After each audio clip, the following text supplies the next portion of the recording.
Hello students, class 12 के lecture number 1.8 में आपका स्वागत है। आज हम लेक्चर नंबर 1.8 के अंतर्गत बैंड थ्योरी और रेडियस रेशियो की बात करेंगे। ठीक, तो आइए हम अपने टॉपिक में चलते हैं। बैंड थ्योरी, इसी बैंड थ्योरी का एक नाम और होता है ठोसों में ऊर्जा बैंड सिद्धांत या धातुओं का बैंड सिद्धांत या बैंड सिद्धांत ही बोल सकते हैं। तो आइए हम बात करेंगे। टॉपिक हमारा आपका आज का है बैंड थ्योरी। बैंड थ्योरी यह आपकी जो होती है यह एमओटी थ्योरी पर डिपेंड्स होती है। एमओटी थ्योरी का मतलब मॉलिक्यूलर ऑर्बिटल थ्योरी, अणुकक्षक सिद्धांत। इस सिद्धांत के प्रतिपादक हुंड्स और मुल्कन थे। उन्होंने क्या बताया कि अगर n परमाणु कक्षक आपस में संयुक्त होगा तो n अणुकक्षक बनाएगा, जिसमें से n/2 लोअर एनर्जी का, ठीक, और आपका n/2 क्या करता है, हाई एनर्जी का ऑर्बिटल बनाता है। यही दोनों ऑर्बिटल जब आपस में कंबाइंड होते हैं एक स्लिट सी बनती है, ठीक, एक पट्टी बनती है जिसे हम ऊर्जा बैंड के नाम से जानते हैं। ऊर्जा बैंड को दो भागों में कैटेगराइज किया गया है सॉलिड कंपोनेंट के अकॉर्डिंग में। तो सॉलिड कंपोनेंट में दो प्रकार के बैंड पाए जाते हैं। सॉलिड कंपोनेंट में दो प्रकार के बैंड पाए जाते हैं। एक तो आपका होता है कंडक्शन बैंड, जिसे हम आप क्या बोलते हैं, चालन बैंड।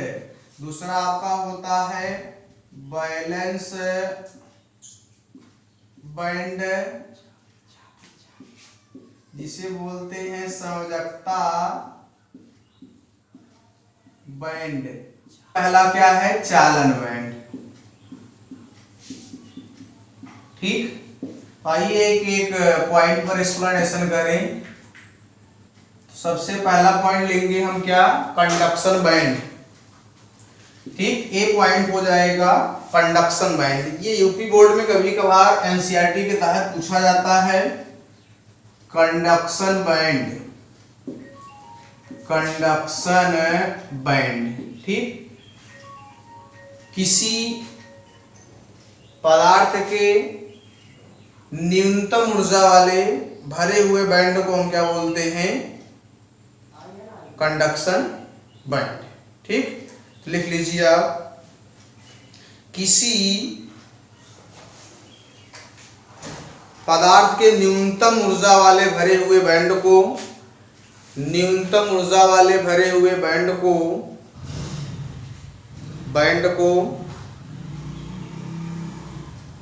चालन बैंड कहते हैं, चालन बैंड कहते हैं। आइए वैकल्पिक रूप से संयोजकता बैंड और चालन बैंड को हम कुछ इस प्रकार से क्या करेंगे, दिखाएंगे। इसी पॉइंट को हम क्या मान लिए कि हमारा जो बैंड है कौन सा बैंड है, कंडक्शन बैंड। ठीक, ये ऐसे आप नोट कर लें। इसके बाद दूसरा पॉइंट हम आप लेने वाले हैं संयोजकता बैंड या वैलेंस बैंड। संयोजकता बैंड या वैलेंस बैंड।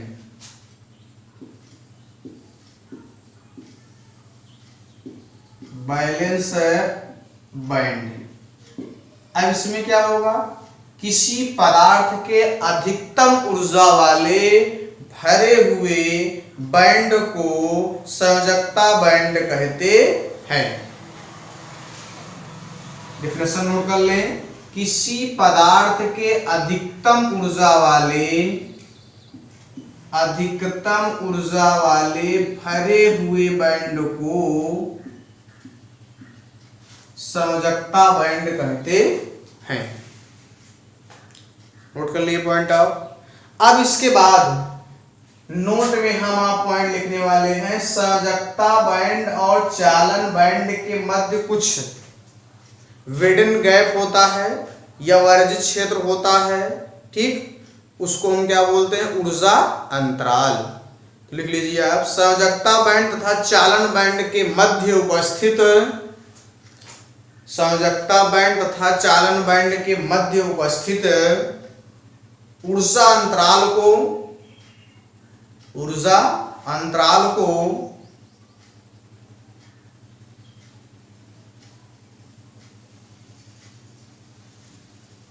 ऊर्जा अंतराल को,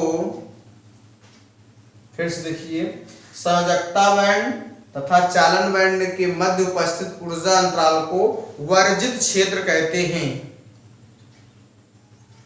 वर्जित क्षेत्र कहते हैं। ठीक, ये पॉइंट खत्म हुआ। अब आगे आप लिखेंगे इसके बाद हेडिंग होगी धातुओं के बैंड सिद्धांत के आधार पर, धातुओं के बैंड सिद्धांत के आधार पर, धातुओं के बैंड सिद्धांत के आधार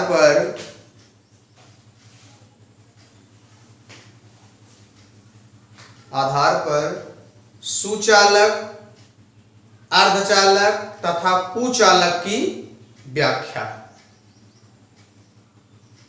कुचालक की व्याख्या। तो सबसे पहला पॉइंट इसमें लेने वाले हैं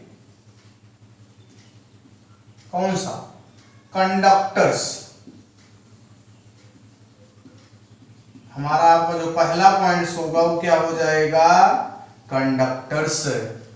अब कंडक्टर्स किसे कहेंगे, एक तो हम आप बना ले पहला कौन सा, कंडक्शन बैंड, दूसरा से वैसे हमें आपको बनाना है क्या, वैलेंस बैंड। ये कंडक्शन बैंड हो गया, ठीक, और ये क्या हो गया आपका, वैलेंस बैंड हो गया।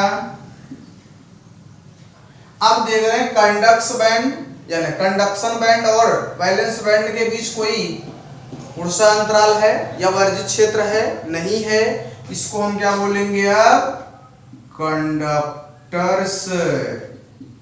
डेफिनेशन क्या होगी, जब किसी पदार्थ के संयोजकता बैंड तथा चालन बैंड के मध्य वर्जित क्षेत्र या विडन गैप या ऊर्जा अंतराल नहीं पाया जाता है, उसे हम सुचालक कहते हैं। ठीक, ये पॉइंट ऐसे आप क्या करें, नोट कर लें। इसके बाद दूसरा पॉइंट आता है सेमी कंडक्टर। दूसरा पॉइंट क्या हो जाएगा, सेमी कंडक्टर। बी पॉइंट लेंगे सेमी कंडक्टर, सेमी कंडक्टर्स, इन्हें क्या बोलेंगे, अर्धचालक। अर्धचालक को समझने के लिए एक हम क्या बना लें, कंडक्टेंस बैंड, दूसरा क्या बना लें, संयोजकता बैंड। थोड़ा ध्यान से देखें, फिगर में डिफरेंस ना हो, साइज वही दिखानी हमें आपको। ठीक, ये हो गया क्या, कंडक्शन बैंड, ये क्या हो गया, बैलेंस बैंड। ये आपका है बैलेंस बैंड और ये क्या हो गया, कंडक्शन बैंड। ठीक, अब देखिए इन दोनों के बीच जो ऊर्जा अंतराल या वर्जित क्षेत्र होता है, यह हम बोलते हैं एनर्जी गैप जो होता है वो लेस देन होता है 3 इलेक्ट्रॉन वोल्ट। 3 इलेक्ट्रॉन वोल्ट से क्या होता है, कम। 1 इलेक्ट्रॉन वोल्ट बराबर होता है 1.6 10⁻⁻19 जूल। इस पॉइंट को याद रखें आप, फिजिक्स में पॉइंट आपको और बेहतर रूप से समझाया जाएगा। तो यहां देखा हम क्या बोल सकते हैं, जब संयोजकता बैंड और चालन, जब किसी पदार्थ में संयोजकता बैंड और चालन बैंड के मध्य वर्जित क्षेत्र 3 इलेक्ट्रॉन वोल्ट से क्या होता है, कम होता है, उसे हम क्या बोलते हैं, अर्धचालक। इसी वर्जित क्षेत्र के आधार पे ये 2 प्रकार के होते हैं, यह हम बोल सकते हैं अपद्रव्य के आधार पे क्या होते हैं, 2 प्रकार के होते हैं। ये पॉइंट ऐसे नोट करें, अपना डेफिनेशन नोट कर लें। जब संयोजकता बैंड तथा चालन बैंड के मध्य, जब संयोजकता बैंड तथा चालन बैंड के मध्य ऊर्जा अंतराल 3 इलेक्ट्रॉन वोल्ट से कम होता है, 3 इलेक्ट्रॉन वोल्ट से कम होता है, उसे अर्धचालक कहते हैं, उसे अर्धचालक कहते हैं। ऐसे ही बना ले। इसके बाद नीचे लिखें अर्धचालक के प्रकार, ये नोट कर लो। उसके बाद अगली हेडिंग बनेगी आपकी अर्धचालक के प्रकार, अर्धचालक के प्रकार। ठीक, स्मॉल ए पॉइंट हम ले रहे हैं एन टाइप सेमीकंडक्टर, पहला पॉइंट ले रहे हैं ये अर्धचालक के प्रकार में, सेमी कंडक्टर्स। बात को ध्यान समझेंगे। अब मैं एक फिगर तैयार कर रहा हूं यहां पर, ये सिलिकॉन है,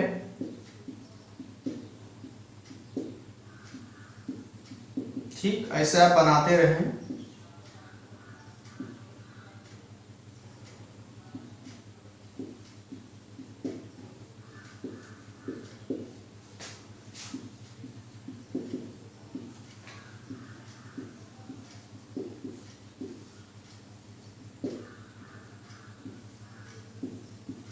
ठीक, अब समझें, ये तो जो भी सिलिकॉन जोड़े गए हैं इनकी वैलेंसी क्या होगी 4। ऐसा जो है इनके बाय क्वेश्चन कितने इलेक्ट्रॉन होंगे, 4 इलेक्ट्रॉन होंगे। और ये जो फास्फोरस जो लिया हूं इनमें क्या है बैलेंस इलेक्ट्रॉन 5 है, इनमें क्या है 4। तो ध्यान समझे, एन टाइप सेमीकंडक्टर कब बनता है, जब किसी शुद्ध क्रिस्टल में कोई अधिक संयोजकता वाला अपद्रव्य मिलाया जाता है तो एन टाइप सेमीकंडक्टर का निर्माण होता है।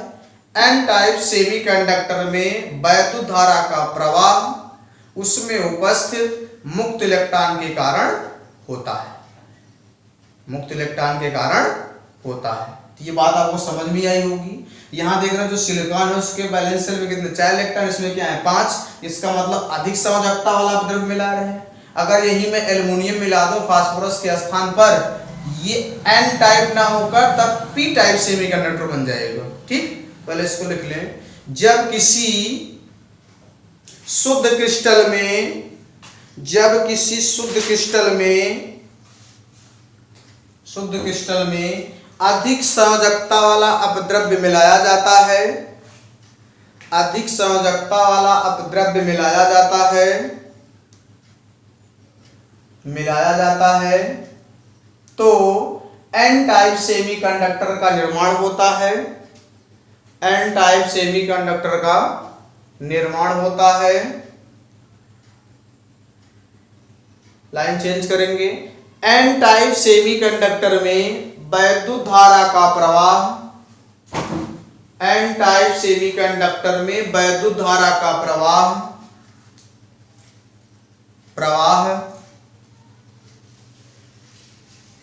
अधिक संयोजकता वाले अपद्रव्य में उपस्थित, अधिक संयोजकता वाले अपद्रव्य में उपस्थित परमाणुओं के मुक्त इलेक्ट्रॉनों के कारण होता है, मुक्त इलेक्ट्रॉनों के कारण होता है।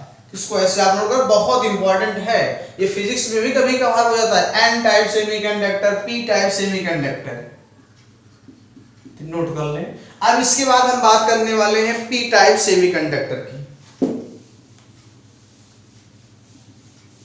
पी टाइप सेमीकंडक्टर, इसका मतलब स्मॉल बी पॉइंट लेंगे यहां पर। P type semiconductor, p type semiconductor, समझ रहे हैं बात बच्चे। कोविड-19 पूरे वर्ल्ड में इस समय बहुत व्यापक रूप से आ चुका है, उसी की वजह से आप लोगों की क्लासेज जो है ऑनलाइन कर दी गई हैं। समस्याएं बहुत हैं, गर्मी का मौसम है, लॉकडाउन पूरे देश में चल रहा है, आने जाने की बहुत समस्याएं हैं, पर हम लोग मेहनत करके आप लोगों के लिए चैनल पर सभी वीडियो अपलोड कर रहे हैं। आप समय निकालें, मेहनत करें, कहीं इधर उधर ना भटकें। ठीक, चैनल तो बहुत चलते हैं। ठीक, तो जो ये टॉपिक पढ़ाया जा रहा है वो क्रमानुसार, इसको ध्यान से आप रिवीजन करते रहिए। अब हम पी टाइप सेमीकंडक्टर की बात करेंगे। तो पहले स्ट्रक्चर थोड़ा ड्रा करें, जैसे उसमें आप ड्रा किए थे सेम स्ट्रक्चर यहाँ भी वैसे लेना है।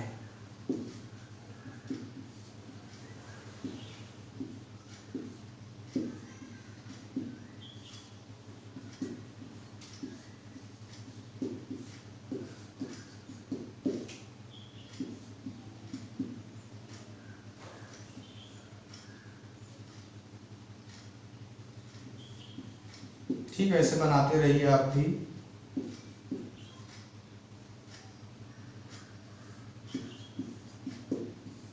ऐसे बना लीजिए।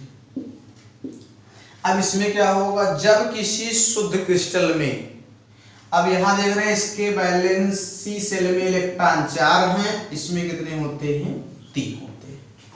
ये पूरा क्रिस्टल सिलिकॉन क्रिस्टल बना रहा पूरा। ये क्या हो जाएगा, जब किसी शुद्ध क्रिस्टल में कम संयोजकता वाला द्रव्य मिलाया जाता है तो बनने वाला अर्धचालक पी टाइप सेमीकंडक्टर कहलाता है। फिर ध्यान सुन ले, जब किसी शुद्ध क्रिस्टल में कम संयोजकता वाला अपद्रव्य मिलाया जाता है तो पी टाइप सेमीकंडक्टर का निर्माण होता है। Line change. P type semiconductor में वैद्युत धारा का संचालन उसमें उपस्थित कोटर के द्वारा होता है। किसमें, कम संयोजकता वाले अपद्रव्य में। तो कोटर में यहाँ आपको छिद्र ऐसे बना रहेगा क्रिस्टल में। जब आप जैसे पीछे की तरफ जाएंगे, जैसे यूनिट सेल में होता है, ये ऐसे रहेगा। ठीक, ये कोटर बनेगा, उसी कोटर के द्वारा क्या करेंगे, पूरा सिस्टम करंट प्रवाहित करेगा। इस पॉइंट को आप क्या करें, ऐसे नोट कर लें। ठीक, नोट करें इसको। इसके बाद हम बात करेंगे अब इंसुलेटर। ठीक, कैपिटल सी में चल रहा हूं, इंसुलेटर। इंसुलेटर